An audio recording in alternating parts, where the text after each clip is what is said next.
welcome to episode 38, I think it should be 38, of What is Civilization Started Over.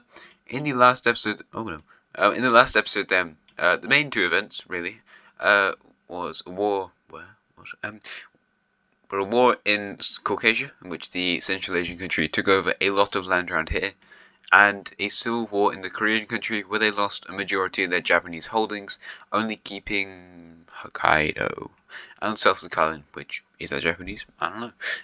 They still have all the colonies though, and it's part of Russia, so they're kind of fine.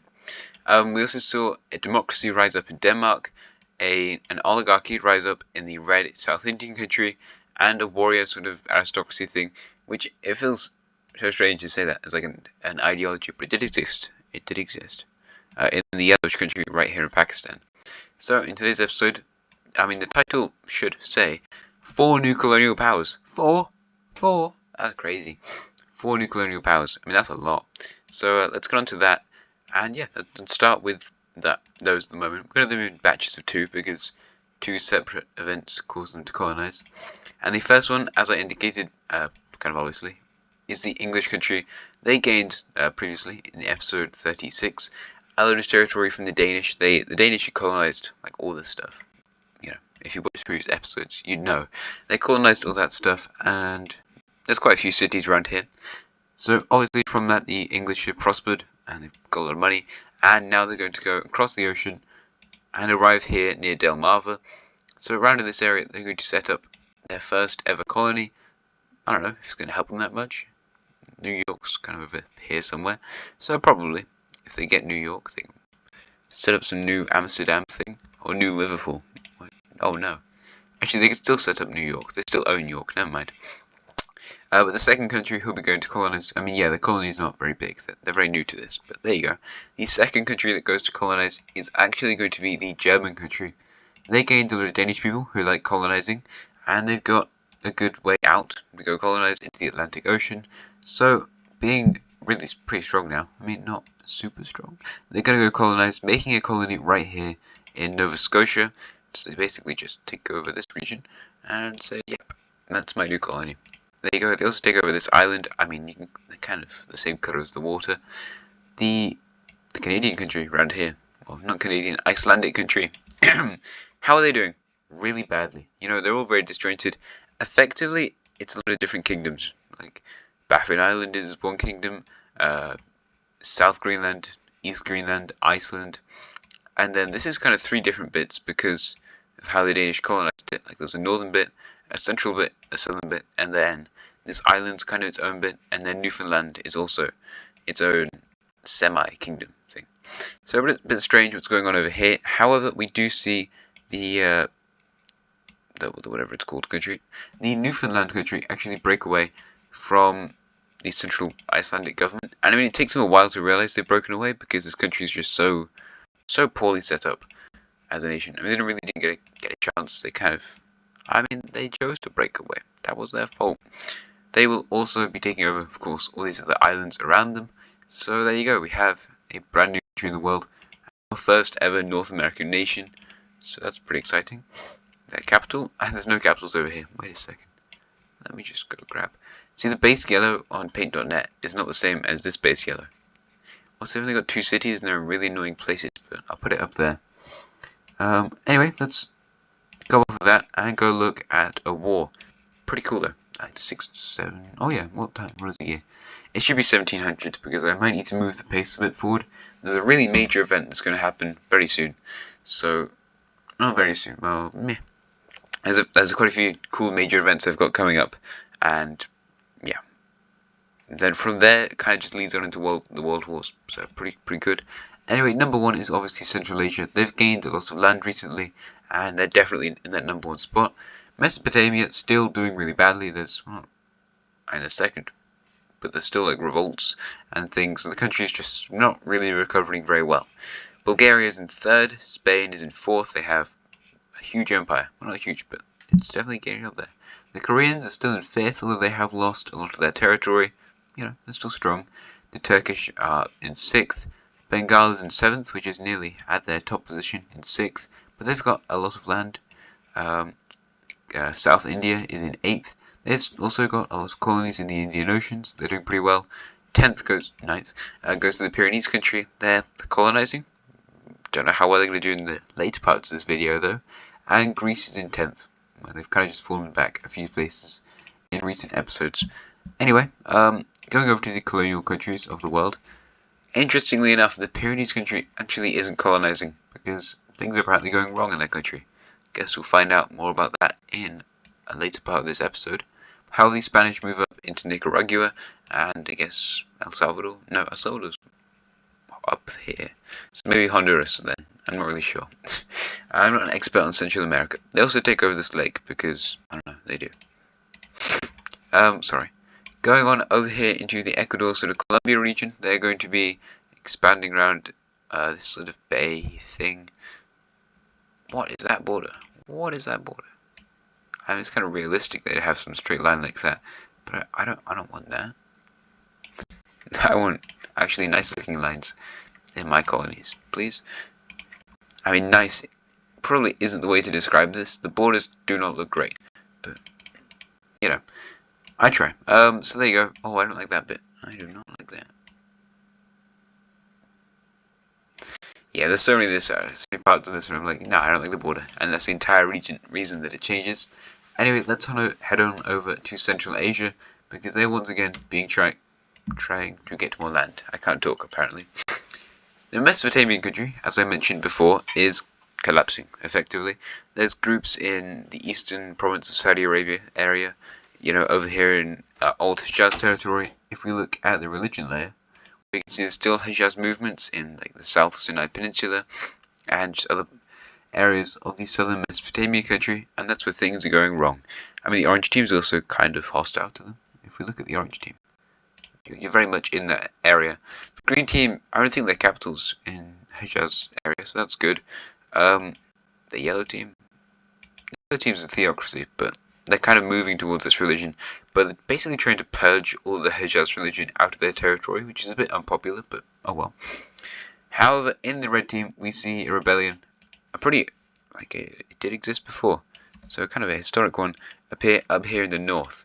So, just in this region, a country that used to exist in one episode, it just existed for an entire episode, it's back, and also have a cup of tea now. If you heard that in the background like a minute ago, that's what it was. Sorry. But yeah, this rebellion pops up, and although the red team will attempt to try and push back at it, they do very badly. You know, they push it back to F- lake, apparently. I don't know why there's an F- in there. It's always been on the map. It has actually always been on this map. However, you know, although many fights occur around this lake, the Asian country will retake that major city. It's the one right here. I think the capital is in this city right there. Along with this, and the red team is really struggling with beating back this rebellion. Right here in the eastern areas, we see the Hijaz rebels pop up. They want to recreate the Hijaz nation. The red team does a lot better with this because there's like a semi-crusade, not like the Polish Empire when they crusaded, but a semi sort of crusade thing where other countries send troops, especially the Indigo country, to help wipe this out. But it really does distract the red team and means they lose even more ground over here against the brown team rebellion, which could get independence. However, don't worry, Central Asia's here, and they are going to save your red team. So they send their entire military into this rebellion, taking the capital, effectively, of this area. They take this major city, and at this point, you know, over here, they kind of just lead this up to the Indigo country, who deals with this, and the red team will send their troops in to recapture some of this territory. However, in the end, Central Asia, because it takes them a while to cross this entire area, there's like a massive desert right here. It's really funny, like all of Jordan's cities are in one area around Amman. All of the Israeli cities are on the coast. Iraq has got theirs in like the eastern part of their country. But there's just this huge gap in the middle. I mean, Syria's got theirs like on the western bit. There's not really any Syrian cities on the coast, which is strange. Aleppo's got more people than Damascus. I don't know. Weird. There's some random facts. Anyway, the brown team rebellion is gone. I don't know why it was necessary for me to give you those facts, but I don't know. If you want to know about Mesopotamian cities. Anyway, Central Asia, they lost people in that war. I mean, not like a ton of people, because they're kind of too good. how they will claim land from the red team. Like, you need to give us some stuff. We lost people. We spent money on this. We need land, and we can protect you, like for your security and stuff. We need to take that entire area over. You know, I think it's only fair. Central Asia kind of just after the red team goes, no, I don't want to give you any land. Maybe I'll give you like a little bit. Some Central Asian religion areas. Central Asia just sends their troops in instead. And he goes, you know what, I think I would like to take over all of this stuff. Alright? Yeah. So they send the troops in and they occupy all of these territories. And now the Central Asian Empire looks kind of like this until they send the troops a little bit further because I don't like the border around here. This is just a big problem with me. I just can't get the border right. There you go. Oh, there's some really bad borders in the future of this episode. I'm like, I just cannot get it right. I was actually like practicing what I want the border to look like because it's a tricky border to get right.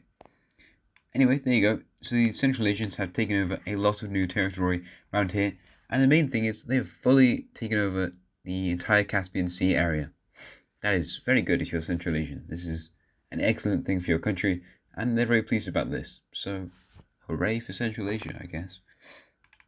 But yeah, the red team's kind of sad. And people in the red team, Mesopotamian country, I mean, feel very betrayed by Central Asia. You know, they thought they were their ally. But now the red team starts to move away. They trade with them less. And in fact, other countries around them who were kind of disapproving of Central Asia's rapid expansion, like they could definitely try and get to the Black Sea through Caucasia. They could try get through the Donbass country, I suppose. And Persia's already moved away from them.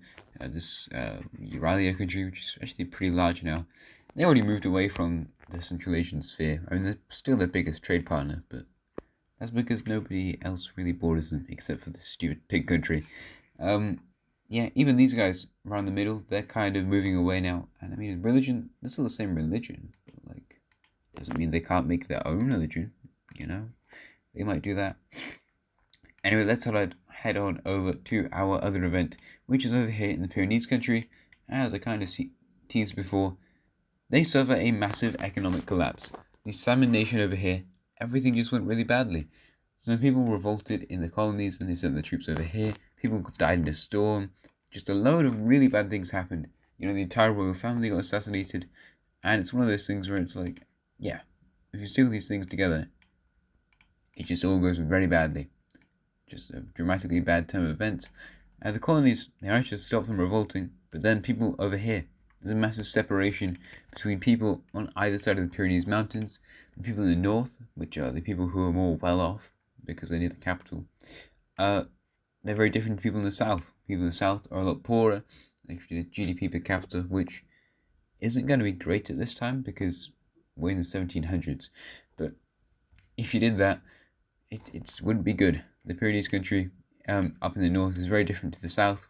And in the south, you see rebels pop up because they want to join the Spanish country. And you know what? Spain, they see opportunity here. So you know what Spain does? They invade. Spain is just very land hungry. Spanish troops roll in, not roll because that would be a stupid way to invade a country, taking 3 major cities very quickly and defending another one on their border. They mostly target these sorts of areas because up here in the north, Pyrenees troops are actually kind of stationed around here and they managed to recapture this city. And now Pyrenees country is at war with Spain. And they're like, why are we at war with you? I don't want to be at war with you. But other bad things start to happen, and although the Pyrenees country actually puts up quite a significantly better defense than the Spanish country was expecting, managing to invade into this sort of central area, they're facing lots of guerrilla fighting in their own territory. And that's not good for these guys. So they start to push back, kind of. Not quite though. Spain will just slowly work at their borders, and they get close to taking this major city, but they don't. But the real problem is over here, overseas, because the colonies, what are they doing? Well, not great. So, let's take a look over here, because I just tapped on Ireland. I don't know if you saw that, but Ireland is going to be doing something pretty crazy. They're just going to be invading the Pyrenees country. Spain could have profited off of this, but they don't really need any more colonies, and, you know, why bother? Ireland will invade all of these Spanish colonies. Okay, let's get it right. Pyrenees colonies, taking over Louisiana, Florida, the Bahamas, all of Cuba. Yucatan? That's not the color of Ireland. No. This is the color of the Netherlands. So there you go. Here's our 4 new colonial powers. We did lose one, but don't worry. Pyrenees country might bring it back. Probably not, but you never know. So I don't like how similar these colors are. The Irish and the Spanish color. So I might shift Ireland's color like a little bit. I don't know. Do you make it more green? Ireland's green. Like every map that you ever see of Ireland. Is this better? I mean, potentially. I don't like the Irish color and how it I don't like the Irish. No. I do like the Irish. I'm British. Of course I like the Irish. That's something that's always happened across time. Britain and Ireland completely getting on. And yeah. But there you go. I'm going to shift that color just a little bit. I might change it after this just because, I don't know. Or actually, we'll just leave it as it was. But yeah, the Dutch have colonized all of this territory in Yucatan, so I guess they can make a Mexican colony now. And they have more colonial power than the English. How strange. Anyway, back over to the front line here in Catalonia / whatever this area is called. Wow, they did a really good job of that. Yeah, the Spanish are doing very well. The Pyrenees country, they've lost all their colonies now, and look who just fled over there. You know what, we can live pretty good lives in the colonies. Some people have gone to this country. I like this country's borders a lot, mainly because of this bit though. Or the Spanish country, or they've literally Spanish.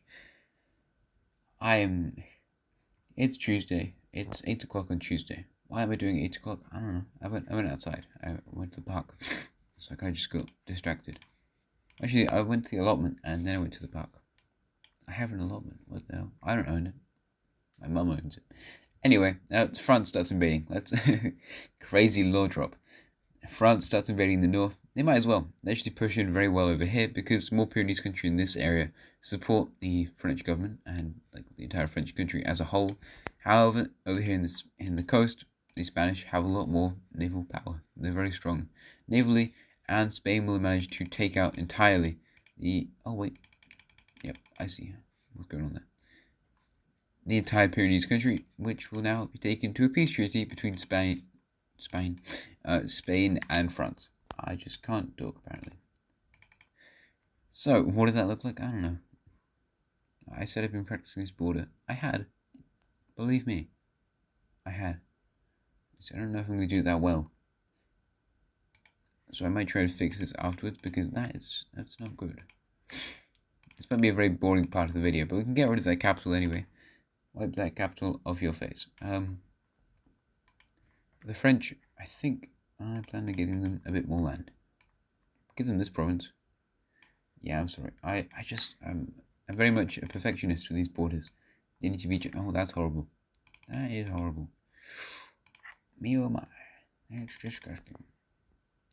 But France does get some stuff around here, kind of into Iberia, around here in, what's the area called? Bilbao's over there, kind of. Yeah, that Spanish city. What are these province borders? Oh, that was just me doing bad drawing. Because thinking about Bilbao and where that is. And it sounds like Bill Bailey, who's a comedian, who's kind of funny. Well, he's pretty funny, actually. Do people watching this watch comedy? I don't know. Strange question to ask. Also, we hit 87 subscribers. That's a lot of subscribers. Like, oh my god, 87? So thank you so much to everyone who subscribed. I mean, you probably not watched this far into the video, to be honest. But yeah, if you subscribed, thank you so much. It means so much to me. We got like 3 subscribers today. In one day. Oh my god. Like, if I got 3 subscribers every day for the next year, I would have 1,000 subscribers by this time next year. That would be very cool. I'm going to leave the border like this because I don't care enough. And I'm probably going to leave the video like this. Yeah. Bye, guys. No. We need to update the Koreans. The Koreans are now even more focused on their colonial endeavors because they lost all their land in Japan. And that's very sad. So Korea will now focus in on this area and take over all this stuff. They also take over some islands. They can't really bother to go on the mainland, but they take over this pretty big island and probably put some people here. Are there any cities in Alaska that I've put down? Probably some, right? And can I just forget this is here? No, there's none. I actually have the cities layer on. I just didn't put any around here. That's funny. There's some in Japan though. I did put some around there. Cool.